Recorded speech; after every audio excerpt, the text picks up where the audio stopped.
Hi అండి, అందరికీ నమస్కారం.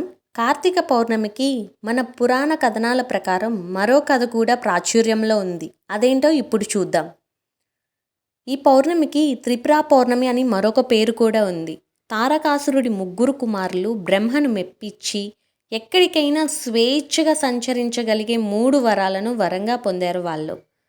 ఎవరి వల్ల మరణం లేకుండా వరం కావాలి అని బ్రహ్మను అడిగారు వాళ్ళు.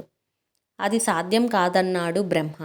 అలాగైతే రథం కాని రథం మీద విల్లు కాని విల్లుతో నారి కాని నారి సారించి బాణం కాని బాణం సంధించి 3 నగరాలు ఒకే సరళ రేఖలోకి వచ్చాక ఒకే బాణంతో ముగ్గురిని ఏకకాలంలో కొడితేనే మరణం సంభవించేలా వరం కోరారు. ఇవ్వక తప్పలేదు ఆ బ్రహ్మకు. ఆ వరబలంతో పట్టణాలతో సహా సంచారం చేస్తూ లోకాలన్నిటినీ కల్లోలం సృష్టిస్తున్నారు వారు. వివిధ లోకవాసులు బ్రహ్మకు మొరపెట్టుకున్నారు. వరం ఇచ్చింది తానే కాబట్టి ఏమీ చేయలేనన్నాడు. విష్ణువు దగ్గరకు వెళ్ళమని ఉపాయం చెప్పాడు. విష్ణువు కూడా తనకు ఆ శక్తి లేదని వారిని వెంట పెట్టుకొని శివుడి దగ్గరకు వెళ్ళారు వాళ్ళంతా.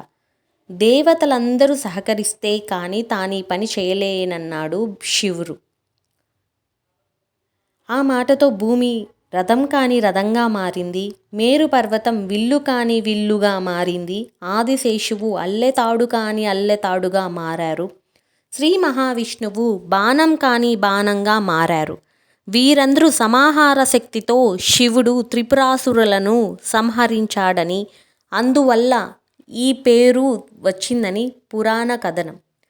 ఈ